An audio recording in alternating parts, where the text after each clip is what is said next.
Hello children, எல்லாரும் எப்படி இருக்கீங்க?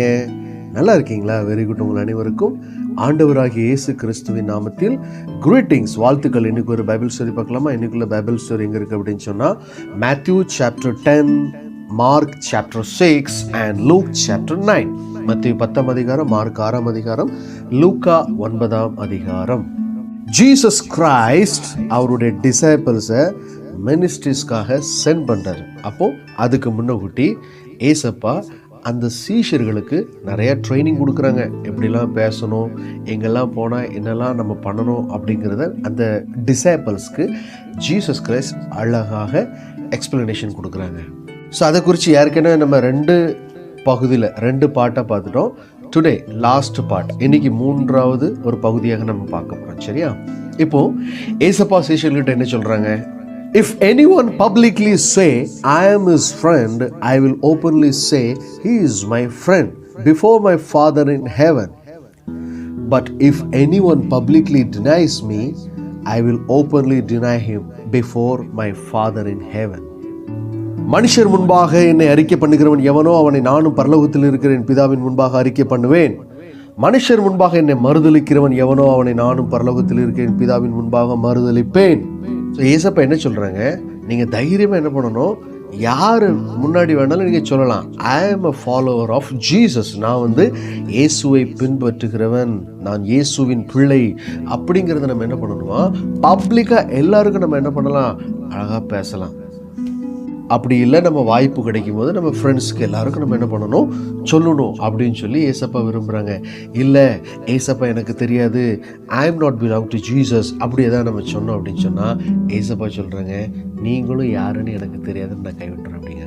ஸோ எனவே மனுஷர் முன்பாக இயேசுவை அறிக்கை பண்ணுங்கள். 2வது, if you cling to your life you will lose it.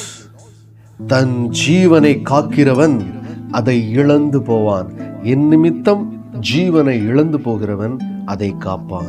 So நம்ம ஸ்ட்ரென்த்தால், நம்முடைய பலத்தால், நம்மளுடைய உயிரை, நம்மளுடைய ஆத்மா நம்ம காக்கணும்னு நினச்சா அதால் ஒன்றுமே செய்ய முடியாது. பட் காட்குள்ள ஸ்ட்ரென்த், காட்குள்ள பவர், ஆண்டவருக்காக நம்மளுடைய ஜீவன் இருக்கும் பொழுது அல்லது இழக்கும் பொழுது அது நிமித்தம் எந்த ஒரு ப்ராப்ளமே கிடையாது. அது காக்கப்படும், நம்முடைய ஜீவன் காக்கப்படும், நம்முடைய சோல், நம்முடைய ஆத்துமா காக்கப்படும். இன்னும் ஏசப்பா சீடர்களை பார்த்து என்ன சொல்றாங்க அடுத்தபடியா? Those who welcome you are welcoming me, and when they welcome me they are welcoming God who sent me. உங்களை ஏற்றுக்கொள்கிறவன் என்னை ஏற்றுக்கொள்கிறான், என்னை ஏற்றுக்கொள்கிறவன் என்னை அனுப்பினவரை ஏற்றுக்கொள்கிறான். ஸோ ஒரு இடத்துக்கு நம்ம போகிறோம், டிசைபிள்ஸாக போகிறோம். அப்போ அந்த இடத்துல இந்த டிசைபிள்ஸ், அவங்கள ஏற்றுக்கொள்கிறவர்கள் ஏசப்பாவை ஏற்றுக்கொள்கிறாங்களாம். ஏசப்பாவை ஏற்றுக்கொள்ளுங்க, ஏசப்பாவை அனுப்பியவர் ஆர் நம்முடைய பரமபிதா, நம்முடைய காடை அவங்க என்ன பண்ணுறாங்க, ஏற்றுக்கொள்கிறார்கள் அப்படின்னு சொல்லி போடப்பட்டிருக்கு. அதுக்கப்புறம் ஏசப்பா என்ன சொல்கிறாங்க? And if as my representatives you give even a cup of cold water to a little child, you will surely be rewarded. சீஷன் என்னும் நாமத்தின் நிமித்தம் இந்த சிறியரில் ஒருவனுக்கு ஒரு கலசம் தண்ணீர் மாத்திரம் குடிக்க கொடுக்கிறவனும் தன் பலனை அடையாமற் போகான். ஸோ நம்ம பார்க்குறோம், டிசைபிள்ஸ் நல்ல மினிஸ்ட்ரி செய்கிறவங்க வீட்டுக்கு வராங்க. ரொம்ப பெரிய அளவில் ஒன்றும் இல்லைனாலும் அவங்களுக்காக நீங்கள் கொடுக்குற ஒரு கப் வாட்டர், ஒரு கப் தண்ணி கூட இட்ஸ் அ வேல்யூபிள். ஆண்டவர் சொல்கிறாங்க, ஆண்டவருடைய பிள்ளைகளுக்கு நீங்கள் ஒரு காரியத்தை கொடுக்கும் பொழுது அதற்கான பலன் ஆண்டவர் என்ன பண்ணுவாங்களாம், உங்களுக்கு கொடுப்பாங்க அப்படின்னு சொல்லி அழகாக எழுதியிருக்காங்க. ஸோ இப்படியாக எல்லா இன்ஸ்ட்ரக்ஷன், எல்லா அட்வைஸ் கொடுத்து முடிந்த பிறகு இயேசு தம்முடைய சீடர்களை 2 பேராக என்ன பண்ணுறாங்க, ஊழியத்துக்கு அனுப்புகிறாங்க. The disciples then went out in pairs to the nearby towns and villages, preaching that people needed to repent. They drove out many demons and anointed many sick people with oil and healed them. அப்போ சீஷர்கள் 2 பேராக அவங்க என்ன பண்ணுறாங்க, ஊழியத்துக்கு போகிறாங்க. போன இடத்துல அவங்க எதை குறித்து பிரசங்கிக்கிறாங்க? மனம் திரும்புதலை குறித்து பிரசங்கம் பண்ணுறாங்க. அது மாத்திரம் கிடையாது, நிறைய வியாதியாக இருக்கிறவங்களுக்கு சுகத்தை கொடுக்குறாங்க.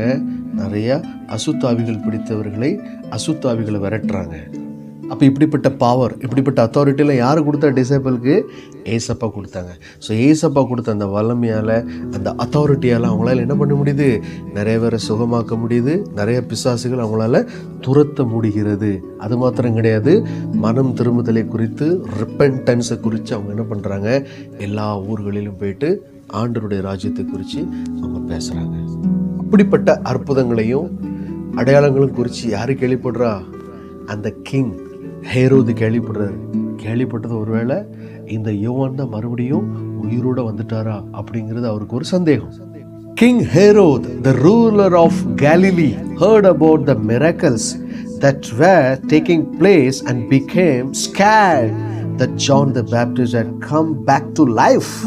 லூக்கா 9:7. அப்பொழுது கார்பங்கு தேசாதிபதியாக ஏரோது அவரால் செய்யப்பட்ட யாவையும் கேள்விப்பட்டதுமன்றி சிலர் யோவான் மரித்தோரிலிருந்து எழுந்தான் என்றும், ஒரு சிலர் எலியா தோன்றினான் என்றும், வேறு சிலர் பூர்வ காலத்து தீர்க்க தரிசிகளில் ஒருவன் உயிர்த்தெழுந்தான் என்றும் சொல்லிக் கொண்டபடியால்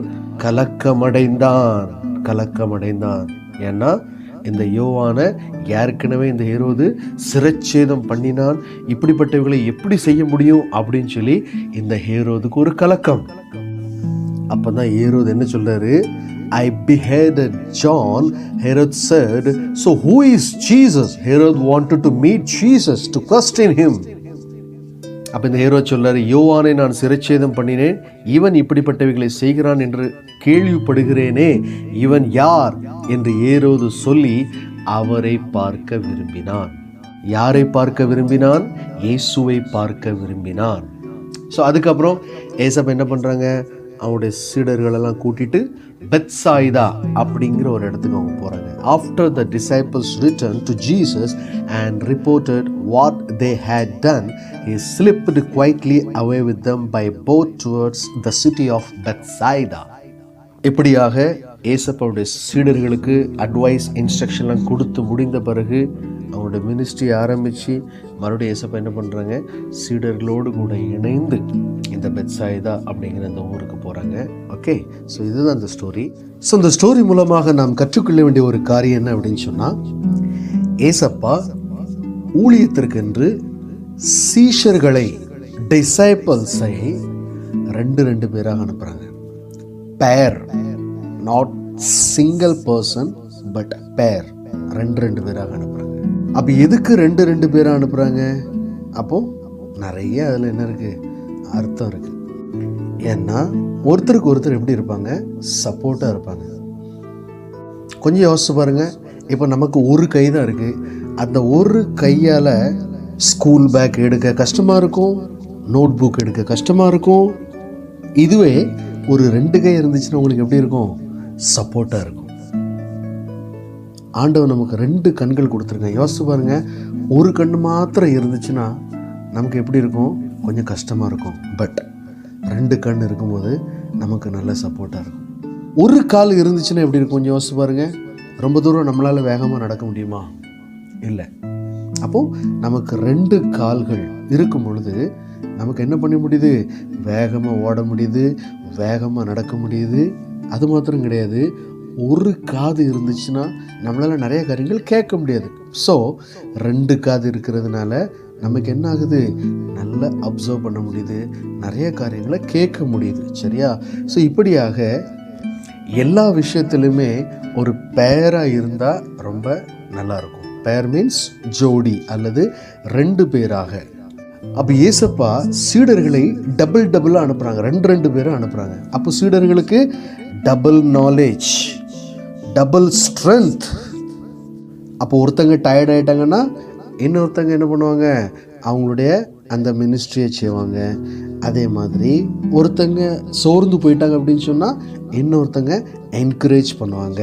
ஸோ இப்படியாக ஒருத்தருக்கு ஒருத்தர் உதவியாக இருக்கும் பொழுது, ஒருத்தருக்கு ஒருத்தர் சப்போர்ட்டாக இருக்கும் பொழுது நிச்சயமாக அந்த மினிஸ்ட்ரியில், அவங்களுடைய லைஃப்பில் எல்லா விதத்துலேயும் நல்ல பாசிட்டிவ் ரிசல்ட் நிச்சயமாக கிடைக்கும். நானே சொல்கிறேன்னே, இப்போ ஜெப கூட்டத்துக்கு போகிறோம், பாட்டு படிக்க போகிறோம், நல்லா மூச்சு விட்டு சில நேரம் படிக்க முடியாது. அப்போ ஒருத்தங்க பக்கத்தில் சப்போர்ட்டுக்கு அந்த ப்ரீதிங் ஸ்பேஸ், கொஞ்ச நேரம் ஒருத்தங்க நம்ம மூச்சு இழைக்கும் பொழுது இன்னொருத்தங்க பாடும் பொழுது நமக்கு எப்படி இருக்கும், ஒரு சப்போர்ட்டாக இருக்கும். அது மாத்திரம் கிடையாது, ஒரு தடவை நான் சின்ன வயசில் அப்படியே ட்ராக் வழியாக நடந்து வந்துக்கிட்டே இருந்தேன். ட்ராக் வழியாக நடக்கிறதுலாம் தப்பு அப்படின்னு சொல்லி தெரியாது. அப்போ நானும் என் ஃப்ரெண்டு 2 பேர் அப்படியே ஸ்கூலுக்கு போயிட்டு அப்படியே ட்ராக் வழியாக நடந்து வந்துக்கிட்டே இருந்தேன். அப்போது ஒரு நேரம் அப்படியே ட்ரெயின் பக்கத்தில் வந்துக்கிட்டே இருந்தேன். உடனே என் ஃப்ரெண்டு தான் என்கிட்ட சொன்னான், அப்ராம் ட்ரெயின் வருது விலகு. அப்போது அந்த டைமில் அவன் என்கிட்ட சொல்லலை அப்படின்னு சொன்னால் எனக்கு தெரிஞ்சிருக்காது. அப்போ நம்ம கூட ஒருத்தங்க இருக்கும் பொழுது நமக்கு என்ன கிடைக்கி, ஒரு அலர்ட் மெசேஜ் எப்பவும் கிடச்சிக்கிட்டே இருக்கும், ஒரு அவேர்னஸ் எப்பவும் கிடச்சிக்கிட்டே இருக்கும். இப்போ நீங்கள் விளையாட போகிறீங்க, தனியாக எதாவது விளையாட முடியுமா? இல்லை. எந்த விளையாட்டு விளையாடினாலும் அட்லீஸ்ட் ஒரு 2 பேராவது இருந்தீங்கன்னா விளையாடுறதுக்கு நல்லாயிருக்கும். ஒரு கிரிக்கெட் விளையாடுறீங்களா, சரி ஒரு ஆள் பேட்ஸ்மேன் ஒரு ஆள் பாலர் அப்படி இருந்தீங்கன்னா தான் விளையாட முடியும். சரி ஒரு டென்னிஸ் விளையாடுறீங்களா, இல்லை பேட்மிண்டன் விளையாடுறீங்களா, சப்போர்ட்டுக்கு அட்லீஸ்ட் ஒருத்தங்க கூட இருந்தால் நல்லா இருக்கும். எனவே இந்த அருமையான நாட்களிலே இந்த உண்மையான சம்பவத்தின் மூலமாக நம்ம கற்றுக்கொள்ளது தான், ஏசப்பா என்ன பண்ணுறாங்க, 2 பேராக அனுப்புகிறாங்க. ஸோ தட் ஒருத்தருக்கு ஒருத்தர் சப்போர்ட்டாக இருப்பாங்க. ஸோ டியர் சில்ட்ரன், நாமும் தனிமையாக இருப்பதை விட நமக்குன்னு சொல்லி நல்ல சப்போர்ட்டாக ஒரு ஃப்ரெண்டை நம்ம என்ன பண்ணிக்கலாம், எப்போவும் நம்ம கூட வச்சுக்கலாம். ஸோ நம்ம சண்டே ஸ்கூல் போகும்போது நம்ம ஃப்ரெண்டு கூட போகலாம், நம்மளுடைய ஸ்கூலுக்கு போகும்போது நம்ம ஃப்ரெண்டு கூட போகலாம், இல்லை நம்ம ஏதாவது விளையாட போகும்போது நம்ம ஃப்ரெண்டு கூட போகலாம். ஸோ யாராவது ஒருத்தர் உங்கள் கூட எப்பவும் இருந்தாங்கன்னா it will be very support for you and your friend true. ஏன்னா முதல்லலாம் டெக்னாலஜிலாம் ஒன்றுமே கிடையாது. இப்போ நல்ல டெக்னாலஜி வளர்ந்துட்டு உங்களுக்கு எங்கே போனாலும் இம்மீடியட்டாக டக்குன்னு உங்கள் மொபைல் எடுத்து என்ன பண்ணிடலாம், ஃபோன் அடித்து உங்கள் ஃப்ரெண்டை கூப்பிட்டுக்கலாம். My dear friend come on, I am going to church, நான் சர்ச்சுக்கு போகிறேன், வா என் கூட, நம்ம 2 பேரும் சேர்ந்து போவோம். ஸோ ஏசப்பா தம்முடைய ஊழியத்திற்கு எப்படி 2 பேராக அனுப்புனாங்களோ அதே மாதிரி நாமும் நம்மளுடைய நண்பர்களோடு இணைந்து ஆண்டவருடைய ஊழியங்களை செய்வோம், ஆண்டவருக்கு பிரியமாக வாழ்வோம். அப்போ நீங்கள் நிறைய பேர் கேட்பீங்க, அண்ணா என்னென்ன நம்ம தனியாக இருந்தால் அப்போ ஆண்டவருக்கு அது பிடிக்காதா அப்படின்னு சொல்லி கேட்பீங்க. நான் அப்படிலாம் ஒன்றும் சொல்லவே இல்லை. நம்ம தனியாக இருக்கிறத விட நம்ம 2 பேராக இருந்தால், அட்லீஸ்ட் ஒரு 2 பேராக இருந்தால் it will be very useful and support. இது நமக்கு ரொம்ப பிரயோஜனமாக இருக்கும். தனிமையாகவும் வாழலாம், தனியாகவே நம்ம இருக்கலாம், அதில் ஒரு ப்ராப்ளம் கிடையாது. பட் 2 பேர் இருந்தால் ரொம்ப பிரயோஜனமாக இருக்கும். ஸோ எனவே உங்களுக்குன்னு சொல்லி நல்ல ஒரு பெஸ்ட் ஃப்ரெண்டை நீங்கள் செலக்ட் பண்ணிவிடுங்க. ஸோ எங்கே போனாலும் அவங்கள கூப்பிட்டுக்கிடுங்க.